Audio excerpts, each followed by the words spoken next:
يعني ما فيش دراسة، ما فيش اي حاجة لسه يعني من لا دلوقتي؟ لا، لسه. جميل. سؤالين خاصين بقى بنادي الزمالك.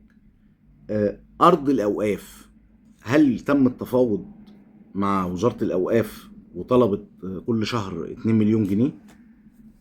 1,750,000. مليون 750.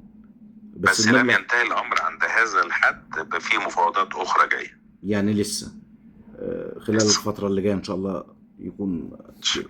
طيب، سؤال بقى جماهيري مم. من جمهور الزمالك. آه، ليه حضراتكم مثلا الحكام، ليه ما بنعترضش على منظومة التحكيم، على أي حاجة؟ ليه ما بينزلش البيان في وقت الحدث؟ يعني بحس، بكلم حضرتك كمشجع، بحس إن المنظومة الإعلامية وهي بتنزل البيان، إحنا خلاص الحدث هو وقع فعلا وخلاص وخلص واتكلمنا وكلنا ومش عارف إيه، والصفحة الرسمية لسه منزلة البيان مثلا. بص، اتفضل. موضوع إدارة منظومة كرة القدم أكبر من موضوع إنك تنزل بيان عشان حكم مش عاجبك ولا حكم مش عاجبك. على مدار السنين اللي فاتت كام بيان نزل ضد الحكام؟ كتير. هل ليه تأثير؟ ولا أي تأثير، إلا بعض الحالات النادرة يعني. قليلة جدا. لكن الموضوع مش ما يتحلش كده. الموضوع يتحل انك بتتكلم مع الاتحاد علشان لمصلحة اللعبة، ان لازم الحكام. بقول لك ايه، اتفضل.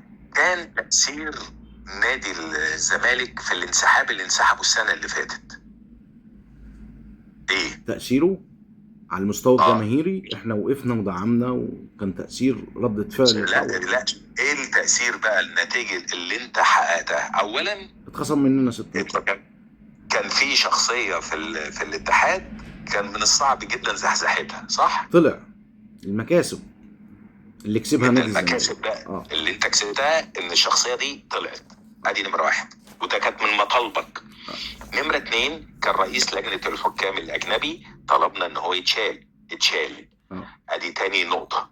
تالت نقطة، إن لازم المسابقات تدار بحيادية وبتواريخ مسبقة، ونجحنا إن الموضوع ده بقى بيتم عن طريق برنامج جابوه من إنجلترا علشان تقسيم المباريات وموعدها. لكن كان زمان بالتليفون، والنبي يا حاج أجل لنا المباراة دي، والنبي لحد ما وصلنا إن في فرقة بتأجل لها 7-8 ماتشات